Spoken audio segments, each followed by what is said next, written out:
میرے محترم دوستوں اور بزرگوں، اس دنیا کی زندگی میں اللہ پاک نے انسان کو دو طرح کے اختیار دیے ہیں۔ انسان میں اختیار ہے تھوڑا سا، اپنے اختیار کو چاہے تو اپنی مرضی پر لگائے اور اپنے اختیار کو چاہے تو اللہ کی مرضی پر لگائے، لیکن اتنی بات ضرور ہے کہ جو اللہ کی مرضی پر چلتا ہے تو اس کو شروع میں مجاہدہ کرنا پڑتا ہے اس بات کا کہ اسے اپنی مرضی قربان کرنی پڑتی، اور بعد میں پھر یہ انسان کی مرضی جو ہے یہ اگتی ہے جنت میں جا کر۔ جنت میں تمہیں وہ ملے گا جو تمہارا جی چاہے گا، کہ دنیا کے اندر تم نے اپنی جی چاہی کو اللہ کی مرضی میں قربان کر دیا۔ جیسے اناج کو زمین کے اندر قربان کر دیا 10 من، تو اللہ اپنی قدرت سے اس کو 100 من اناج بنا کے دکھا دیتے۔ اب یہ 100 من اناج کہاں سے آیا؟ اللہ کے خزانے سے، اللہ کی قدرت سے۔ خزانہ اللہ کا چھپا ہوا، قدرت اللہ کی چھپی ہوئی، اور خود اللہ پاک بھی دکھائی نہیں دیتے۔ تو سوال یہ پیدا ہوتا ہے کہ اللہ پاک آپ دکھائی نہیں دیتے، آپ کی قدرت دکھائی نہیں دیتی، آپ کے خزانے دکھائی نہیں دیتے، تو ہم آپ کو کیسے پہچانے؟ ہر چیز دیکھ کر پہچانی جاتی ہے۔ تو اللہ پاک نے ہم لوگوں کو یہ بتایا کہ میں اپنی قدرت کی نشانیاں تمہیں دکھاؤں گا، اور میں اپنے خزانوں کی نشانیاں تمہیں دکھاؤں گا۔ اس کو گہری نگاہ سے اگر دیکھو گے تو تمہیں میری معرفت مل جائے گی اور تم میرے کو پہچان لو گے، لیکن شرط یہ ہے کہ اللہ پاک نے اپنی قدرت سے دو طرح کی چیزیں بنائی ہیں۔ ایک تو وہ جو انسان کو دکھائی دیتی ہے، اور اللہ اپنی قدرت سے ایک کام وہ کرتے ہیں جو انسان کو دکھائی نہیں دیتا۔ اب جو کام اللہ کرتے ہیں جو انسان کو دکھائی نہیں دیتا تو انسان کو کیسے پتہ چلے؟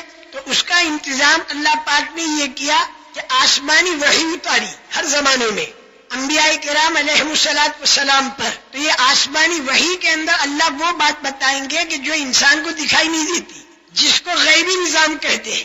تو اللہ اپنی قدرت سے دو کام کرتے ہیں، ایک تو وہ کام کرتے ہیں جو انسان کو دکھائی دیتا ہے، جیسے بھینس کو ہری گھاس کھلائی، پیٹ میں جا کر پیلا گوبر بنا، لال خون بنا اور سفید دودھ بنا اور دودھ نکل آیا، یہ انسان کو دکھائی دیتا ہے۔ آم کی ایک گٹھلی زمین پر ڈالی، سالانہ سینکڑوں آم ملے، اور ہر آم کے اندر ایک گٹھلی، اور ہر گٹھلی کے اندر پھر پورے درخت چھپے ہوئے۔ تو یہ اللہ نے اپنی قدرت سے ایسا کام کیا جو انسان کو دکھائی دیتا ہے۔ انڈے کے اندر سے مرغی کے بچے کا بننا، مرغی کے اندر سے انڈے کا بننا، بیج سے درخت کا بننا، درخت کے اندر پھلوں کا بننا، یہ وہ ساری چیزیں ہیں جو انسان کو دکھائی دیتی ہیں، جو اللہ نے اپنی قدرت سے بنائی۔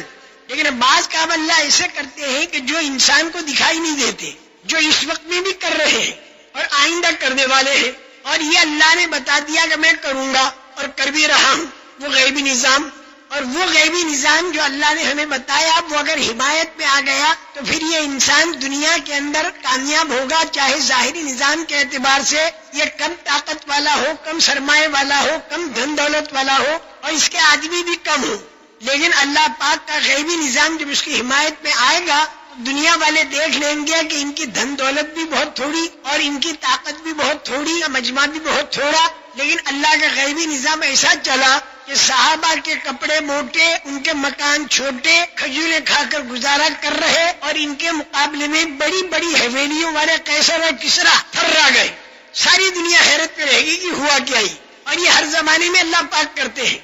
خدا کا غیبی نظام اگر حمایت میں آیا تو دنیا آخرت بن گئی، خدا کا غیبی نظام اگر خلاف ہوا تو دنیا اور آخرت بگڑ گئی۔ لیکن یہ خدا کا غیبی نظام جو ہے دکھائی دیتا نہیں، تو پتہ کیسے چلے؟ اس کا انتظام کیا، آسمانی وحی بھیجی اللہ نے۔ اس آسمانی وحی کو آدمی دھیان سے اور شوق سے سنے تو خدا کا وہ نظام جو آنکھوں سے دکھائی دیتا ہے اس کو تو گہری نگاہ سے دیکھنا، اور خدا کا وہ نظام جو آنکھوں سے دکھائی نہیں دیتا، جس کی آسمانی وحی کے ذریعے خبر ملی، اسے شوق اور دھیان سے سننا، اور تیسرا کام یہ کہ اسے دل دماغ سے سوچنا۔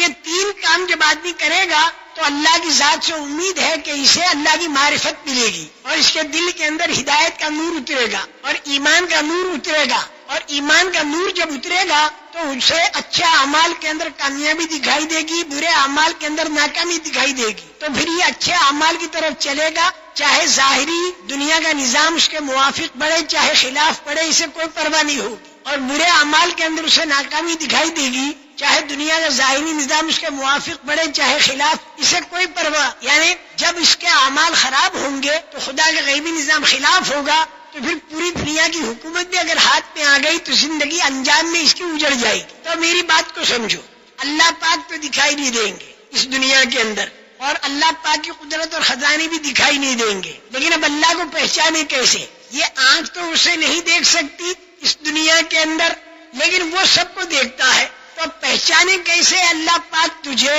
اللہ کہتے ہیں میں تو دکھائی نہیں دیتا تمہیں، لیکن میری نشانیاں تمہارے سامنے ہیں. اگر اسے گہری نگاہ سے دیکھو گے اور بعد وہ باتیں بتائیں کہ جو دکھائی نہیں دیتی غیبی آسمانی وحی کے ذریعے، تو اسے تم شوق سے اور غور سے سنو گے اور دل دماغ سے سوچو گے، تو پھر اللہ تعالیٰ کی معرفت ملے گی اور ایمان کا نور ملے گا.